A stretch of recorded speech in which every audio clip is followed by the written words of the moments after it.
en este abordaje que creemos que es de gran importancia. A continuación, el segundo ponente es el doctor Àlex Cases, profesor de la Universidad de Barcelona. Es nefrólogo que ejerce su trabajo clínico en el Hospital Clínic de Barcelona y él es un experto en anemia, en ferropenia, además tiene líneas de investigación en este sentido, especialmente en la enfermedad renal, y creo que nos va a poner muy in the state of the art, de lo último en ferropenia. Gracias, Àlex, por estar con nosotros.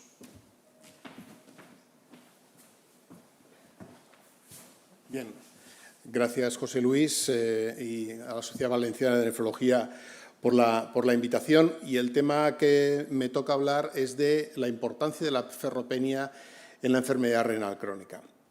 Este es el guión que voy a seguir: la prevalencia del déficit de hierro en la enfermedad renal crónica, la importancia clínica y pronóstica del déficit de hierro, los efectos de la ferroterapia sobre la mortalidad en pacientes con enfermedad renal crónica y unas conclusiones.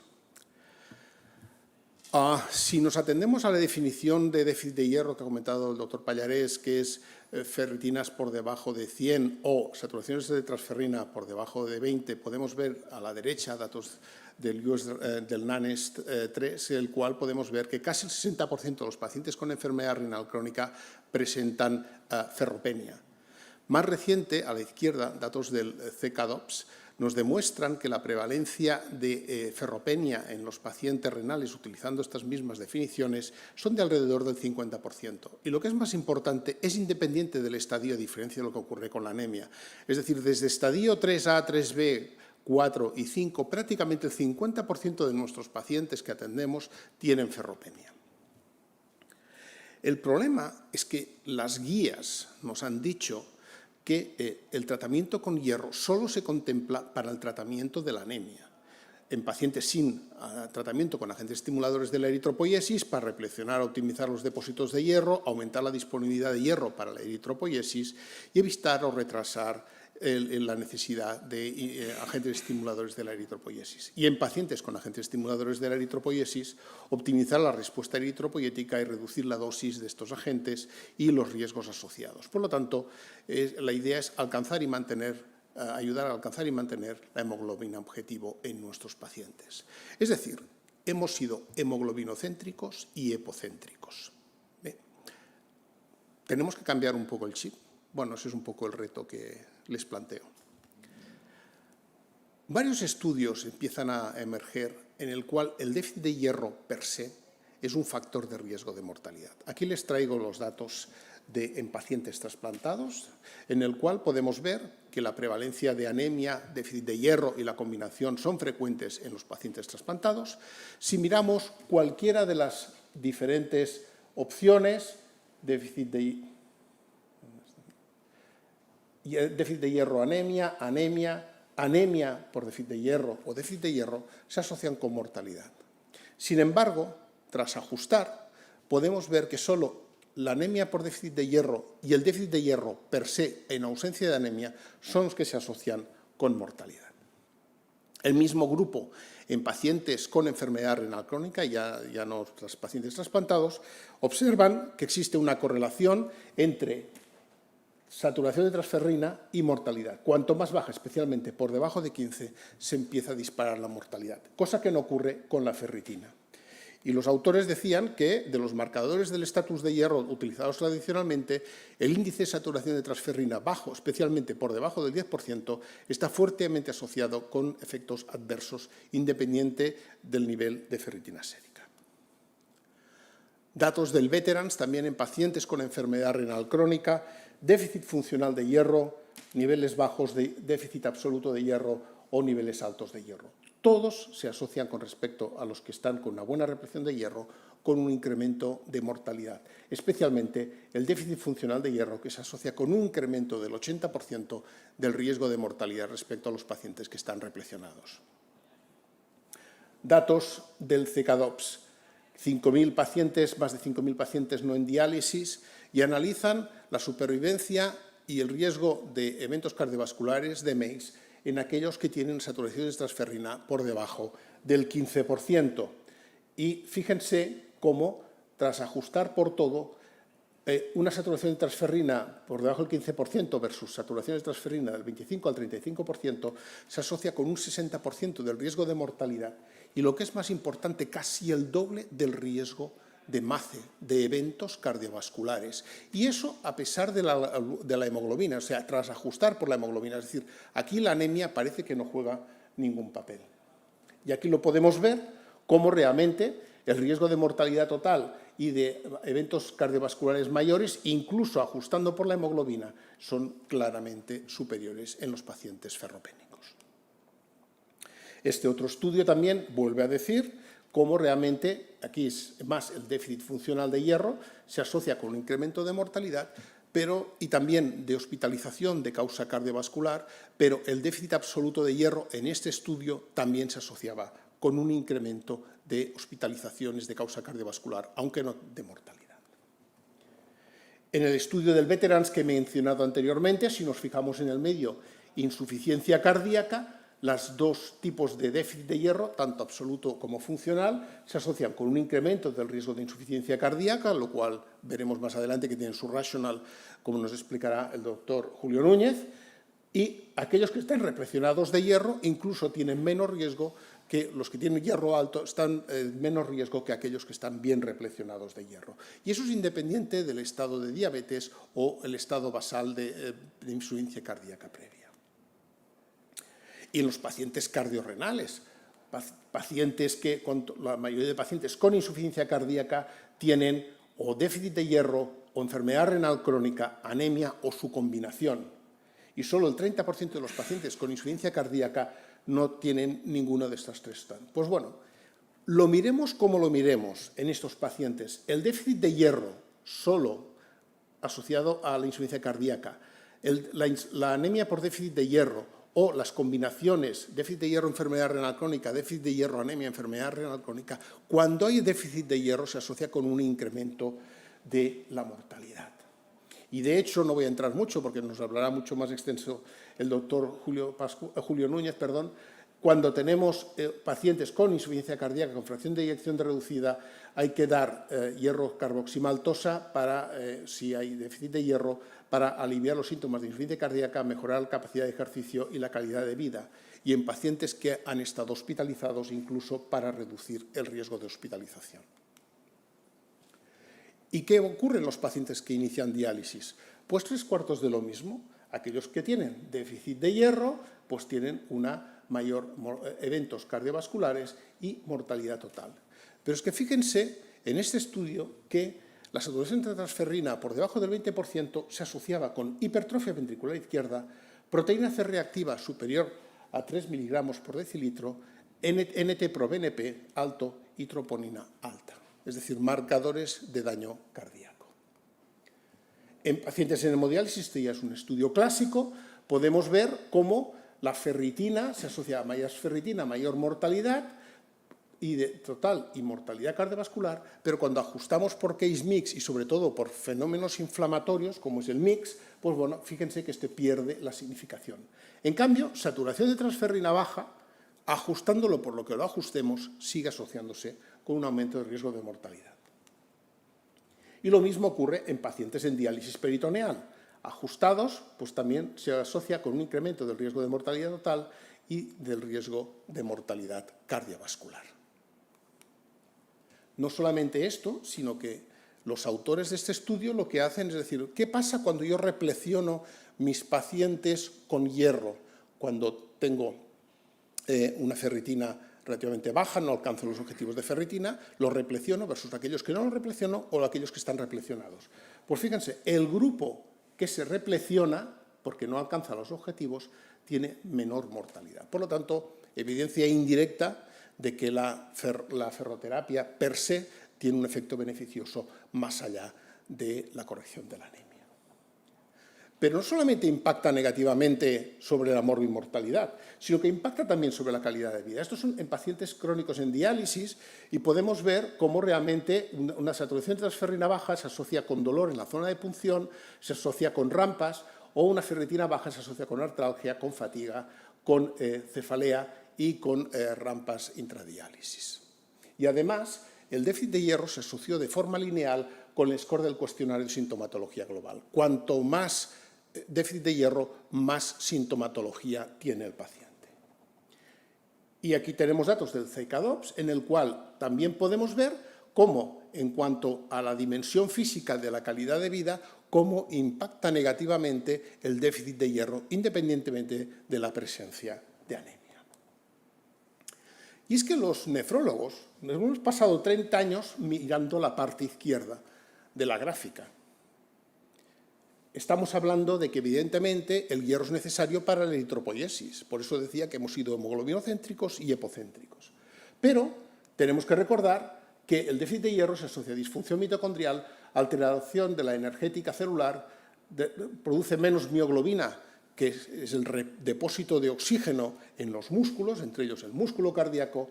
Hay una alteración de la defensa frente a especies reactivas de oxígeno, alteraciones en la replicación, reparación y el ciclo regulatorio del DNA, alteraciones de la respuesta inmune y otras alteraciones.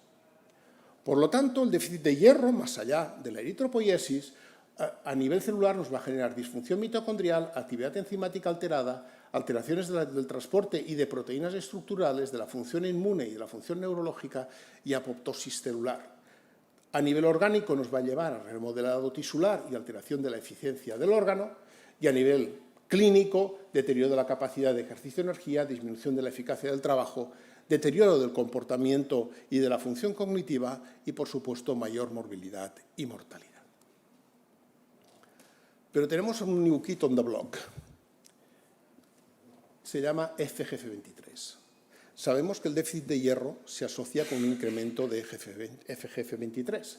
Pues bueno, aquí les traigo los datos del grupo de Isenga, que es el que había comentado antes, el primer estudio que he presentado en pacientes trasplantados. Vemos cómo, cuando miramos la mortalidad total, ajustada por FGF23, fíjense cómo realmente, se pierde esta relación, tanto para la saturación de transferrina como, sobre todo, para la ferritina baja.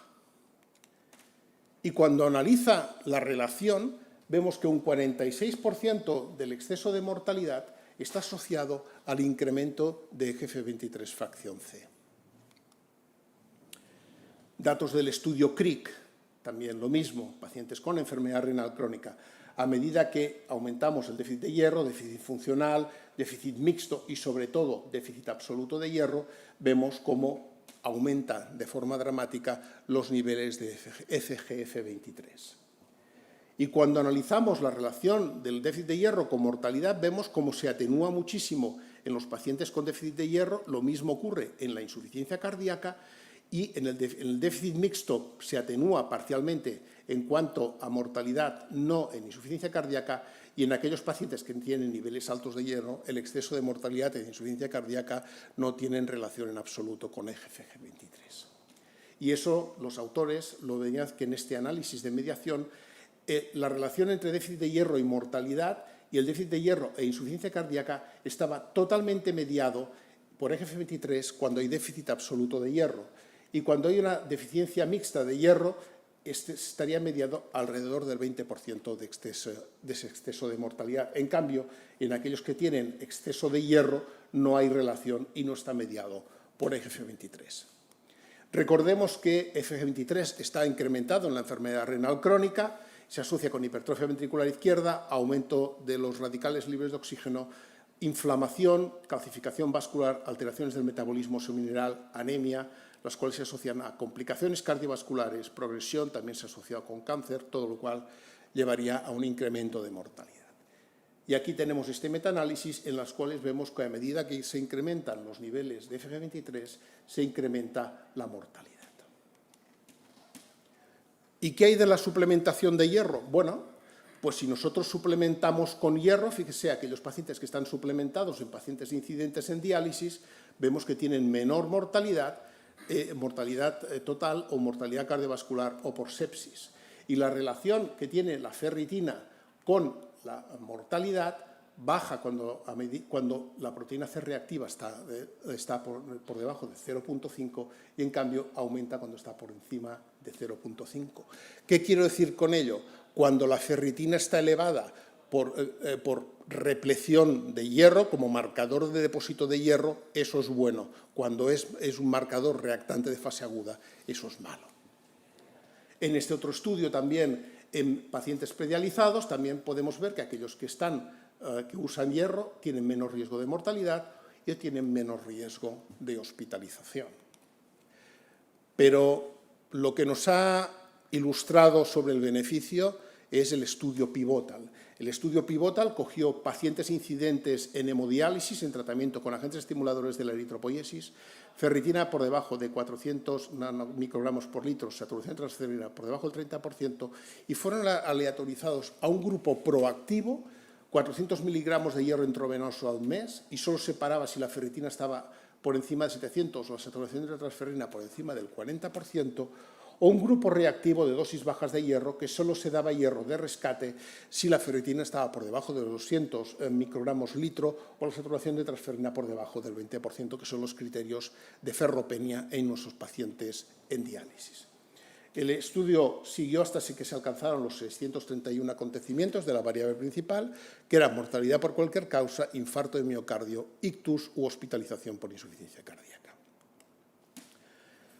Como es de esperar, se aleatorizaron 2.141 pacientes. El grupo proactivo, por supuesto, recibió dosis más altas por diseño de hierro endovenoso que el grupo reactivo. Y tras 2,1 años, vemos que hay una reducción del 29 versus el 32% del riesgo de eventos cardiovasculares. Hay una reducción de las necesidades de agentes estimuladores de la eritropoiesis del 19% y hay una reducción de las necesidades de transfusiones en estos pacientes proactivos versus los pacientes reactivos. Eso se traduce en una reducción del 15% de la reducción del evento primario y vamos a ver a costa de qué se produjo estas reducciones. Bueno, pues las reducciones se produjeron de un 15%, de mortalidad por cualquier causa de un 16%, de hospitalización por insuficiencia cardíaca del 34%, lo cual es esperable visto los beneficios del hierro endovenoso en los pacientes con insuficiencia cardíaca, pero lo que me sorprendió muchísimo es que hubo una reducción del 31% del riesgo de infarto de miocardio fatal y no fatal. Yo, si lo quisiera atribuir a la disminución de las dosis de agentes estimuladores de la eritropoiesis, lo que hubiera esperado una reducción del riesgo de ictus, no de infarto de miocardio. Y además, en cuanto a seguridad, no hubieron más trombosis del acceso vascular u hospitalización por infección o por otra causa. Los mismos autores intentaron ver cuál era el beneficio, si era el hierro o era la disminución de la dosis de EPO. Como siempre, confirman que el aumento de las dosis de EPO se asocian con un incremento de eventos cardiovasculares, lo cual ya sabíamos, pero lo que demuestran es que dosis altas de hierro disminuyen el riesgo también del evento primario. Es decir, era tanto la disminución de las dosis de EPO como el aumento de la administración de hierro.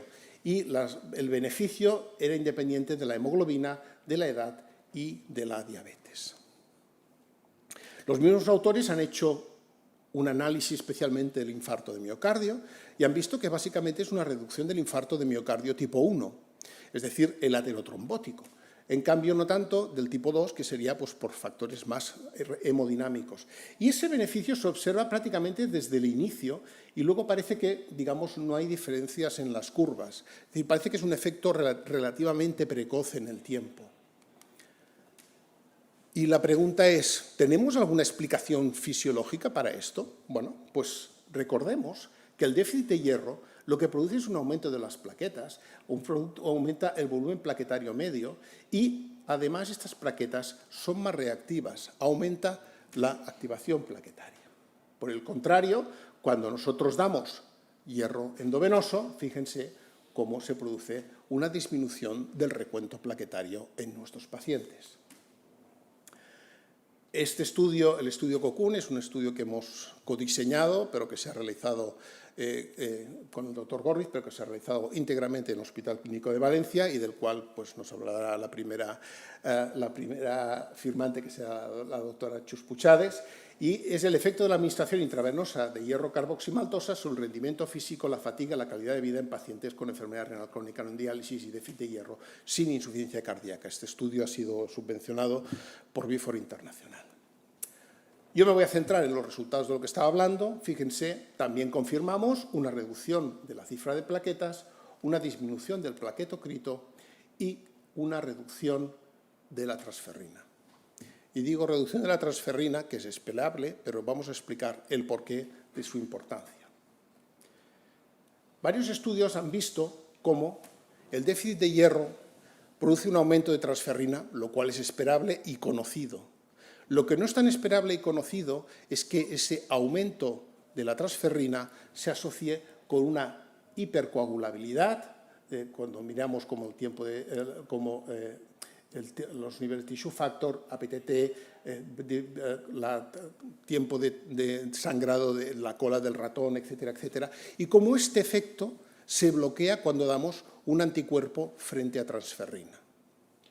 Los mismos autores han hecho varios estudios y han llegado a la conclusión de que lo que ocurre es que la transferrina, especialmente la transferrina no ligada a hierro, de alguna manera, cuando existe un aumento, disminuiría el efecto de antitrombina 3 y activaría la vía factor 12, factor tisular. Por lo tanto, produciendo un desbalance a favor de la agregación. Si nos miramos sobre el efecto sobre calidad de vida, tenemos un pequeño estudio con 54 pacientes con enfermedad renal crónica, déficit de hierro sin anemia, y podemos ver cómo aquellos que reciben hierro isomaltósido, 1 gramo, presentan un incremento leve, lamentablemente no significativo, del test de la marcha de 6 minutos al mes y que luego se normaliza a los 3 meses, a pesar de que se observa un incremento de los niveles de hemoglobina como es esperable. Y también un discreto incremento del test de calidad de vida SF36, pero las diferencias con respecto al grupo placebo no alcanzan significación estadística. Por lo tanto, y como conclusiones de esta charla, el hierro es un cofactor importante en la eritropoiesis, pero también en otros procesos vitales para el organismo, como el metabolismo energético, y la duda quedaría también el papel también de FGF23. El déficit de hierro se asocia a un peor pronóstico en los pacientes con enfermedad renal crónica en estudios observacionales en los diferentes tipos de pacientes renales y es un efecto que es independiente de la presencia de anemia. El estudio pivotal demuestra que una estrategia proactiva se asocia con una reducción del riesgo del evento primario cardiovascular a expensas de una reducción de la mortalidad, de la insuficiencia cardíaca, del infarto de miocardio en pacientes anémicos en hemodiálisis tratados con agentes estimuladores de la eritropoiesis. Y parece que este efecto sería, por un lado, por la reducción de las dosis de EPO, como también por la corrección de la ferropenia per se.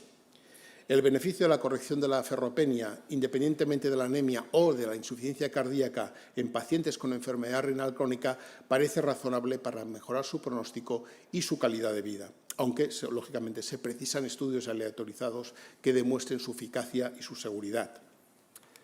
Y en este sentido, las últimas controversias CADIO del 2021 hablaba de producir un ensayo clínico aleatorizado para evaluar el efecto de diferentes tipos de preparaciones de hierro, desde las preparaciones orales tradicionales, hierro citrato, hierro endovenoso, en eventos clínicos mayores y también sobre patient reported outcomes en pacientes con enfermedad renal crónica y déficit de hierro sin anemia para demostrar estos posibles beneficios. Muchísimas gracias por su atención.